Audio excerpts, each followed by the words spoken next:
Ladies and gentlemen, we have Dr. Muhammad Musa with us, who's the Executive Director of BRAC. Can we please have a round of applause for Dr. Musa? Good morning.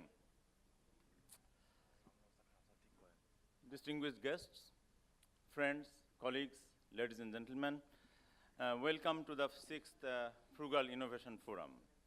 We are really very honored and proud to have all of you in this forum. I'm glad to see that many friends from various parts of the world are here. It's also gratifying that some of you have had a chance to visit the humanitarian program that BRAC and various other organizations have been doing in Cox's Bazar for the Rohingya refugees, and I hope that that was helpful, but we are really happy to have all of you here. My friend Ovi and Asif Bhai has touched about this Frugal Innovation Forum already, so I'll just touch few things. Why this innovation is so important at this point in time. So let me go back a little bit. When I began my professional life in very early 80s, and I began in the humanitarian and development sector, I still remember that the problems were fairly defined. It was, in those days, it was agricultural productivity, income increase. It's about reduction of infant mortality. It was about maternal mortality. And it was some of the kind of things that we have been struggling in those days. We still struggle with those things, and we'll continue to do that. But in those days, I considered those kind of earlier generation of programming when the solutions were fairly technical in nature, because the analysis of those problems to begin with were more technical analysis. For example, we looked into the child mortality, and we felt that a large number of children are dying because of the vaccine-preventable diseases. The solution was bring immunization, make sure that 80% of those kids are getting those, and you are done with that. Similarly, our productivity in agriculture sector was low. So bring in the technical solution like irrigation, fertilizer, agricultural tools, techniques, and deal with the issue, and problem will be improved. So that was kind of the way we began the journey. And many of those problems, actually, the issues that we have been tackling, we tackled fairly well. Countries moved, Bangladesh definitely improved, and we begin to see some of the changes we feel proud of. And thanks to everybody who really led that journey. However, as time progressing, we begin to see that next generation of problems in humanitarian and development field, as well as in all other fields, are more kind of social in nature, political in nature, institutional in nature. Those are not just technical. And therefore, you cannot just bring in a technical solution and solve it by using that alone. You still need technical solutions.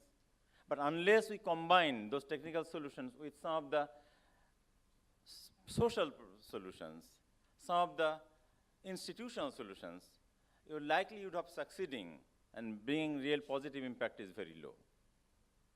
Now, unlike the technical solutions that could be developed, tested, examined, tested in local area, do RCT, and then take it to the scale, many cases social solutions are not same. It's not monolith. Problems are not monolith, solutions are not monolith. So you need to continually work on the social issues, continually discover, rediscover what works, what doesn't work. Both the solutions, but also the approach by which we use the solutions that need to be taken further forward. It's a learning journey. So we move from bringing technical solutions to problems to more discover social problem, discover social solution, learn from it, test it, take it further forward, again learn, and again do it further. And that's a journey which is completely different than the journey with which we began 30, 40 years ago. And to do this second challenge, do it the second challenge better, we really need to innovate. Innovate because the challenges are very diverse. Innovate because the solutions need to be grounded. And innovate because we need to learn. So this learning requires continuous innovation, testing and learning and doing things, and again relearn. And that can only be complete, I would not say complete, be matured possibly and do better when we come together, exchange our learning, really create higher value out of our learning, and take our learning together to try better things on the ground and at various levels. So this Frugal Innovation Forum is one of the several platforms through which we bring our friends, colleagues together from not only Bangladesh but various parts of the world, not only from the humanitarian development sector but wider sectors, government, philanthropists, entrepreneurs, of course humanitarian development professionals, researchers, academics. We sit together, we share some of our learning, we exchange, we explore, we try to figure out other things, and we figure out what we have been learning and what we need to learn. More importantly, through this forum, we create network.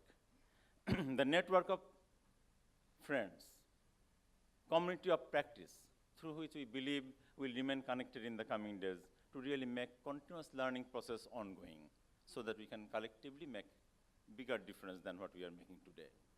So I hope the purpose for which this Frugal Innovation Forum is designed would take us further forward collectively to make bigger impact at a scale in various parts of the world, beyond Bangladesh. And therefore, I welcome all of you in this forum once again. Now, also my friends, both Ovi and Asif Saleh, they talked about the topic, theme of this 6th Frugal Innovation Forum, which is youth. And they talked elaborately on all aspects of the youth's opportunities and challenges, including youth bulge that we are facing today, including the opportunities and challenges we will see in the coming days. So I would not really go into those. There are a lot of statistics around that, and I'm sure in the next 2 days, we'll be reviewing many of those statistics. So therefore, I'm not touching statistics either. But I would like to highlight few of the things that possibly cut across some of the issues that we'll be discussing, and we have been discussing in the last few years, and even today. That our youths are opportunity for today, our youths are opportunities for tomorrow. We can no longer talk about youths as future. Youths are today. They're sitting here. They're here. This room is full of youth. Our societies are full of youth. So what are we going to have today is depending on how we are embracing our youth in the whole process. Process of development, process of growth, process of political movement. So we have an opportunity here because we are enjoying this demographic dividend. We are talking about demographic dividend, and we have an opportunity to tap this enormous energy that youth brings. And I believe that's what something we would really look for in the next 2 days, that how do we maximize our opportunity to really gain out of the energy youth brings on the table? How do we tap that? How do we ensure that that would become the core force for development in the coming days? But also, our youth of today, they're facing a number of challenges. And I'm sure some of those challenges we deal with and we'll discuss in the next 4 days. I will highlight 4 of those. Very high level that you will be discussing in any way. One is this whole issue of education. My friend Asif Saleh has presented some of the data showing the situation of education. When we talk about education and youth, we talk about access. Not everybody have access to education. We talk about also graduation, completion. We also talk about quality of education. There was a time we have been dealing a lot about the enrollment and graduation. Today we talk about not only enrollment, graduation, dropout, we talk about the quality of learning and teaching.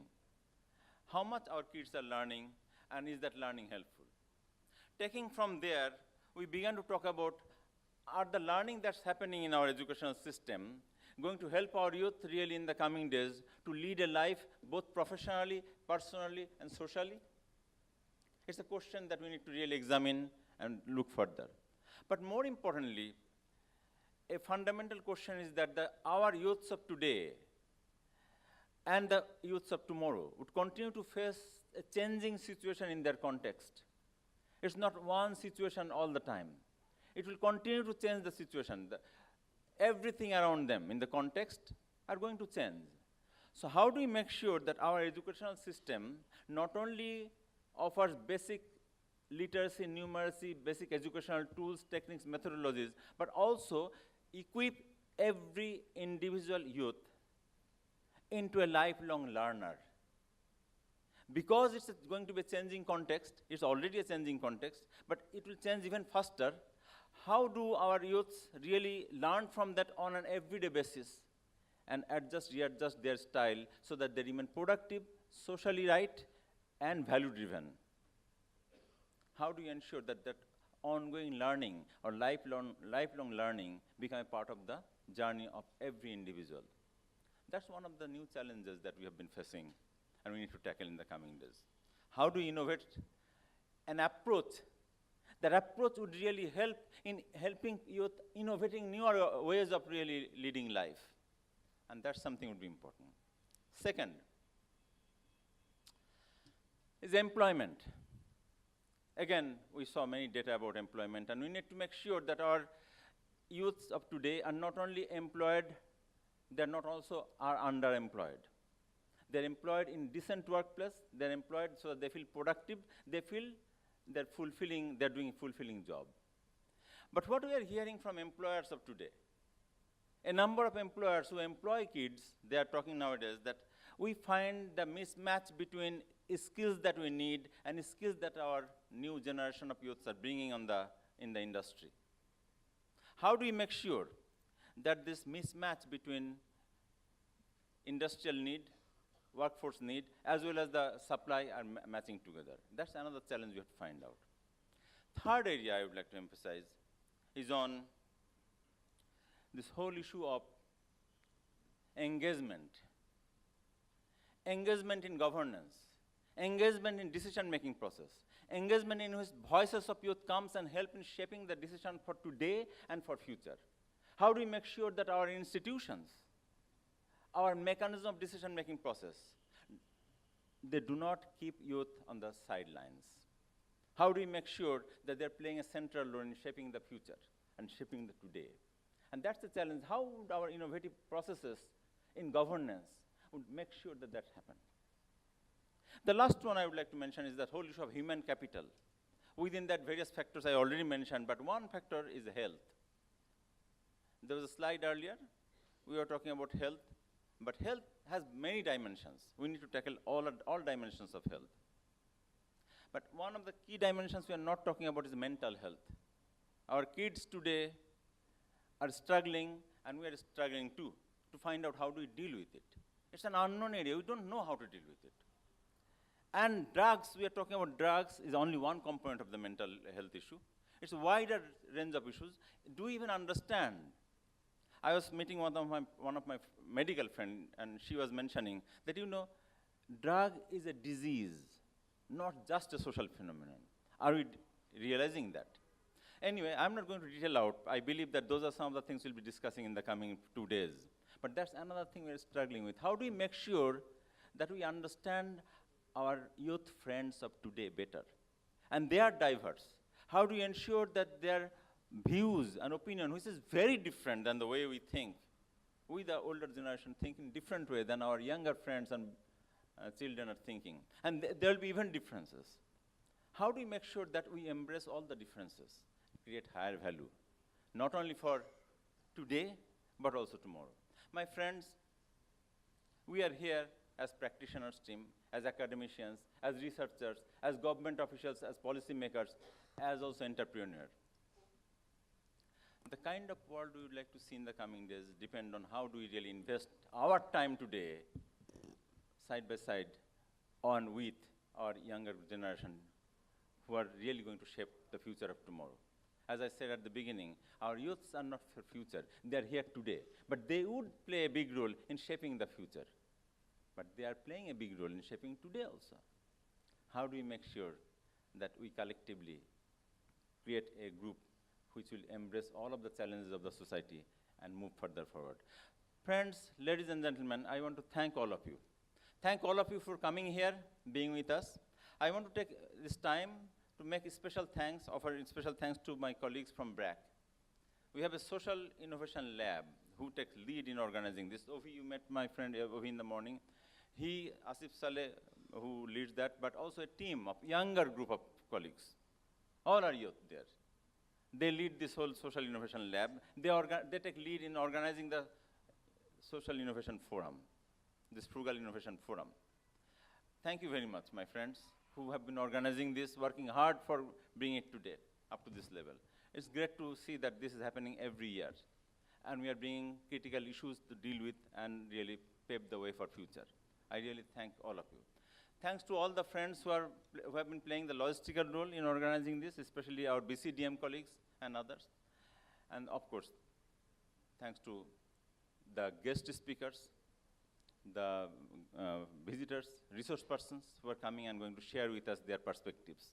At the end, I hope that our debates, discussions, our exploration of collective efforts, that will help us figuring out a pathway, and more importantly, will remain connected together as community of practice for future. Thank you very much.